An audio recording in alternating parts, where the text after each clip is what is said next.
Exclusive. Paulo, posible nga bang mag-propose kay Kim Chiu in the future?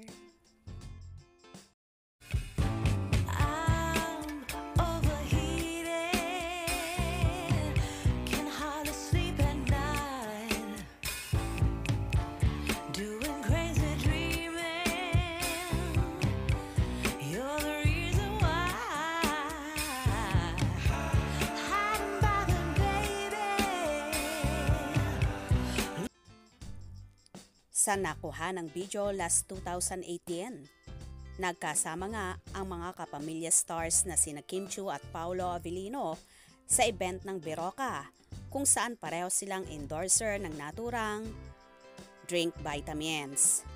Sa pinosting video, naitanong kay Kim ang tungkol sa proposal at nabanggit ng dalaga na hindi pa, bata pa ako, at bigla-biglang ipinasa kay Paolo. Sinasabing si Paulo muna kung saan natulala at napatitig na lang ang aktor kay Kim. Sa pagpapatuloy ni Kim, si Paulo muna bago ako. Sabay sabi ng nagtatanong kay Kimi, siya ang magpupropose sa'yo na ang tinutukoy ng nagtatanong ay si Paulo. Sabay sabi ni Chinita Princess, hindi sabay tawa ng dalaga. Kitang-kita naman sa video na medyo kinilig si Paulo at sinabi ng aktor na may lagkit na tingin.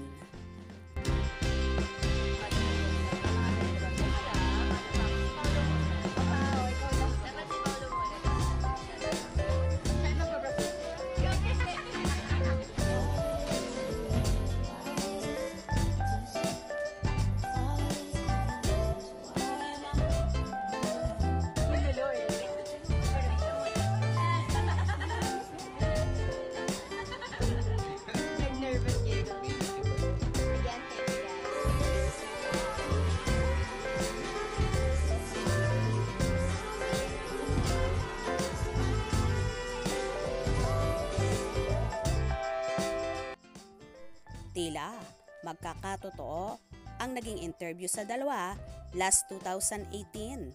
Posible kaya nga bang si Paulo ang mag-propose kay Kimi sa hinaharap? Lalo pat umami na ang Kim C na hiwalay na sila. Last December 23, naglabas nga ng kanya-kanyang statement sa Instagram ang Kim C at tinuldo ka na ang 12 taon na pagmamahalan. Mukhang pinagtatagpo talaga ng tadhana sina Kim at Paulo, lalo pat may paparating silang serye ang What's Wrong with Secretary Kim na malapit nang ipalabas. Coincident nga ba ang lahat or talagang sila ang itinatadhana in the future? Anong masasabi nyo dito? Sino nga ba ang pipiliin ni Paulo? Si Janine Gutierrez kaya ba na sinasabing muli silang nagkabalikan? Or si Kim Chiu na tila nafo-fall at nai-inlove na rin sa aktor? Kaya naman tumutok at wag na wag pahuhuli sa mga maiinit na kaganapan.